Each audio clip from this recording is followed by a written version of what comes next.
The night the world broke. The rain came down like judgment. Jacob would remember that later.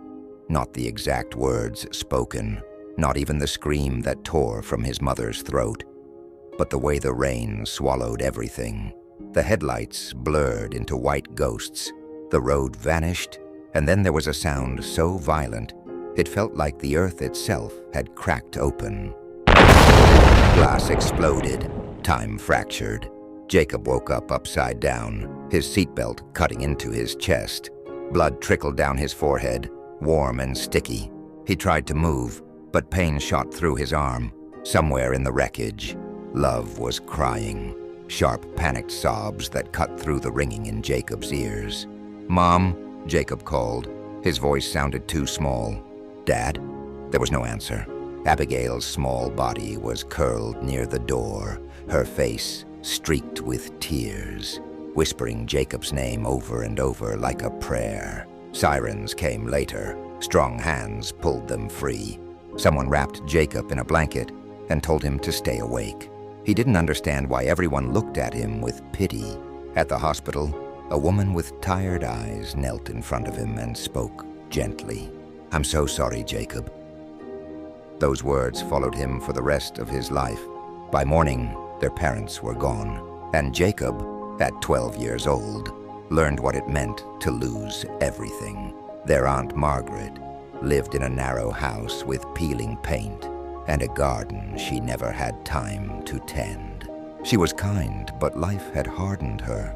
She believed love was best shown through structure. Shoes off at the door. Homework before supper. No excuses. Jacob adapted quickly. He had to. Love, only 9, grew quiet. He watched more than he spoke, his eyes sharp, absorbing everything. Abigail, 7, cried at night and crawled into Jacob's bed, clinging to his shirt as if letting go would make her disappear. Jacob learned to cook simple meals, learned how to braid Abigail's hair, learned how to help Love with his schoolwork, even when his own heart felt too heavy. At night, when the house was quiet, Jacob stared at the ceiling and made promises to people who could no longer hear him. "I won't let them fall apart. I won't fail." He did not realize then that sacrifice, once begun, never truly ends. Jacob discovered early that excellence was his escape. School became his sanctuary, a place where effort mattered, where results could be measured. Teachers noticed him. They praised his focus, his intelligence, his discipline. Love noticed too. Love hated how Jacob's name was always spoken with admiration. Hated how relatives said, "You're lucky to have a brother like Jacob." Hated how Jacob never seemed to struggle, even when life had been cruel to them all. But Love learned to smile. Jacob worked after school, stacking shelves, cleaning offices, doing whatever paid. Every coin went toward school supplies, toward helping Aunt Margaret, toward making sure Abigail had new shoes when hers wore thin.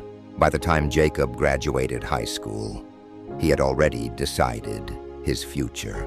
"I'm going to be a doctor," he said one night at the dinner table. Aunt Margaret nodded approvingly. Abigail beamed. Love said nothing.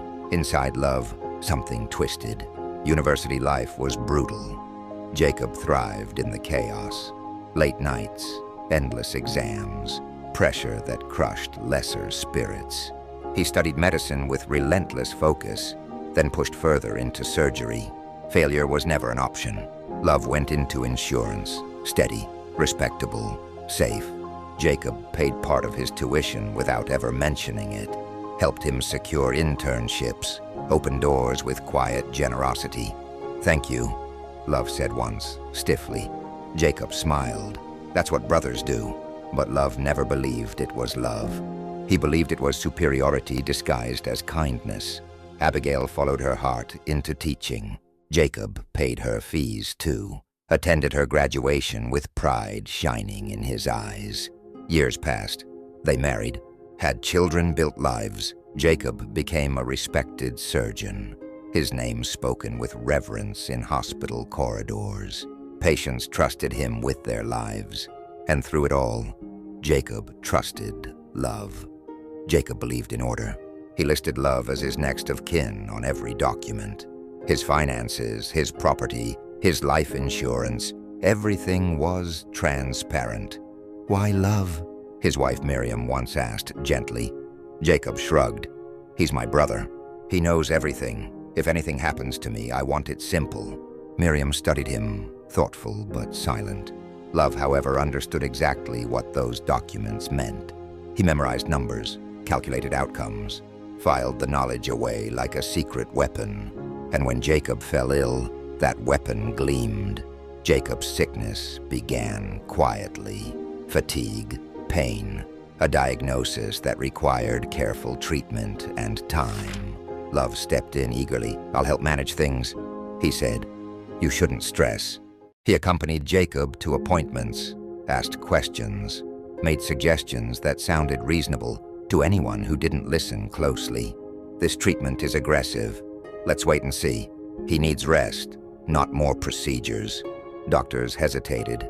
Care slowed. Jacob trusted him, but Miriam watched, and something about Love's eyes, too calculating, too patient, made her uneasy.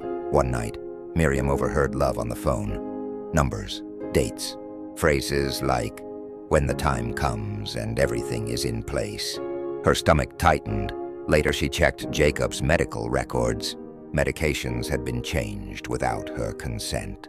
Appointments canceled. She said nothing yet, but she began to write everything down. Because Love, she knew, must sometimes learn how to fight. Love chose his moments carefully.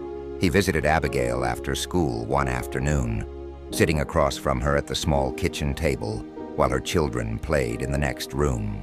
Sunlight filtered through the curtains, soft and warm, an irony not lost on him.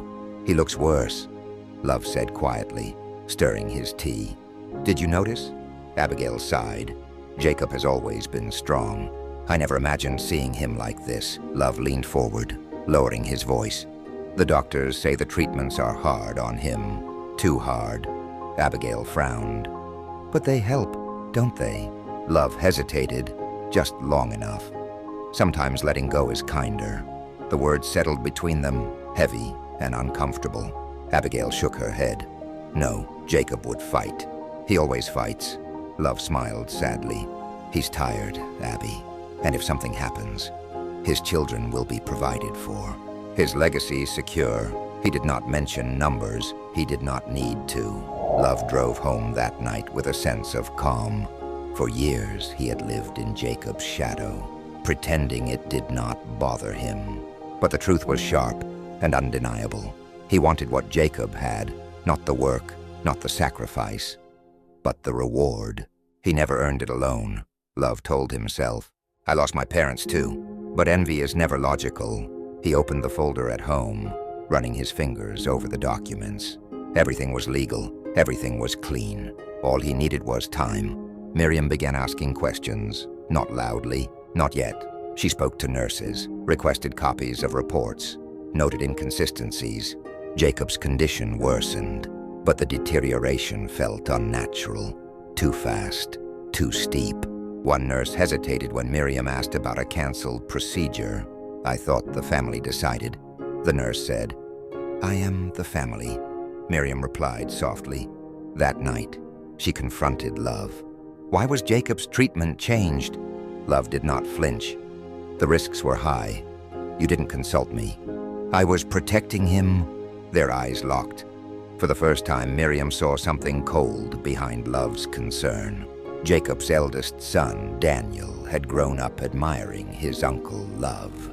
But admiration shifted when Daniel noticed how often Love spoke for Jacob, how rarely he allowed Jacob to answer for himself. One evening, Daniel stayed behind after a visit.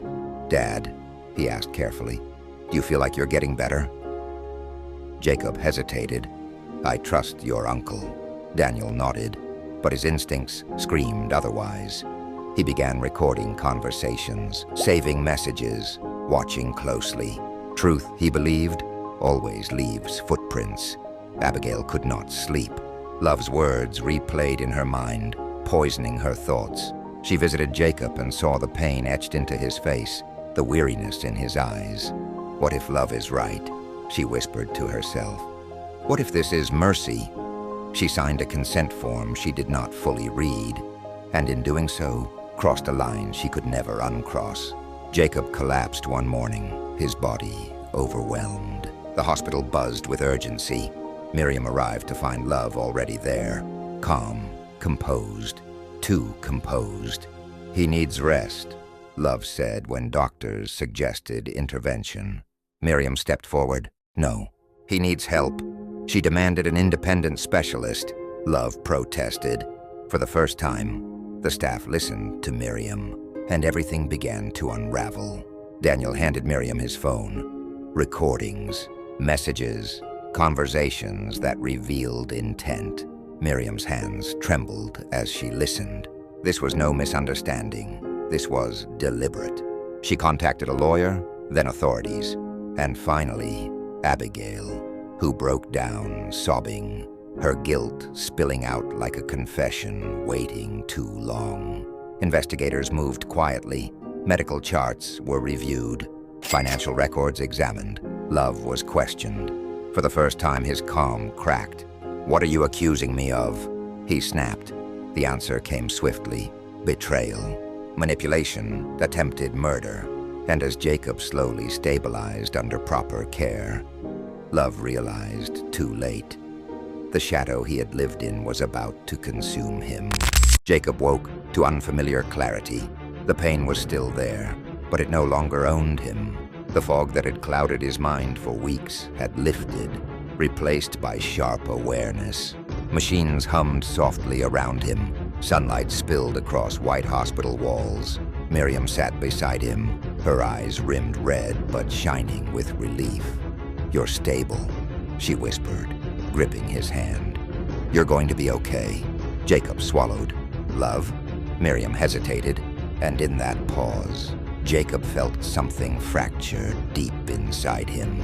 They told him slowly about the altered treatments, the delayed care, the documents, the recordings, the investigation unfolding quietly beyond the hospital walls. Jacob listened without interruption, his face unreadable. When Miriam finished, he closed his eyes. I trusted him, Jacob said finally. His voice did not break, but something inside him did. With my life. Miriam leaned closer, and he almost took it. Jacob turned his face toward the window. Outside, the world continued, indifferent to betrayal. Blood, he murmured, is not the same as loyalty. Love sat alone in the interrogation room, the walls closing in. The detectives laid out the evidence piece by piece. Medical records, financial incentives, audio recordings. Each revelation struck like a hammer. You positioned yourself as decision maker. One detective said calmly, you delayed life-saving care. I was protecting him, Love snapped. He was suffering, and you stood to gain substantially from his death. Silence. For the first time in his life, Love had no argument left. Abigail entered the station trembling. She spoke through tears, her voice breaking as she admitted her role, the consent form, the silence, the doubt she allowed to override her conscience. I didn't want him to die, she sobbed. I was weak. Her words were recorded. And weakness, the law would later remind her, does not absolve responsibility. The courtroom was packed. Jacob entered slowly, supported by Miriam and his children. When Love saw him alive, breathing, standing, the color drained from his face. Testimony followed testimony, doctors, nurses, investigators, experts. Then Jacob took the stand. He did not speak with anger. He spoke with sorrow. I trusted my brother because we survived tragedy together. Jacob said, I believed shared pain made us family. I was wrong. Love could not meet his eyes. The verdict came swiftly, guilty. Love was sentenced to years behind bars, his career erased, his name forever stained. Abigail faced professional disgrace and legal consequences. Though spared imprisonment, She lost her teaching license and carried the weight of her betrayal into every silent night. As love was led away, he finally looked at Jacob. There was no hatred in Jacob's gaze, only finality. Recovery took time. Jacob rewrote every document. This time, Miriam stood beside him. His children were named beneficiaries, not just of wealth, but of wisdom hard-earned. I thought sacrifice meant giving everything. Jacob told Miriam one evening. Now I know it also means protecting what matters. He established a foundation for patients who had no advocates, those vulnerable to silence and manipulation. Pain, he decided, must be transformed. Jacob visited Love once. The prison was cold and gray. I never hated you, Jacob said quietly, but I won't save you from this. Love's eyes filled with regret, too late to matter. I lived in your shadow, Love whispered. Jacob stood. You built that shadow yourself, and he walked away. What remains? Years later, Jacob stood once more at his parents' graves. He spoke softly, not in sorrow, but in peace. I kept my promise, he said, but I learned the cost. Behind him stood Miriam, his children, a future built not on blind loyalty, but truth. As he turned away, the past loosened its grip. Some bonds are broken by tragedy, others by choice, and some, only some, are strong enough to survive both.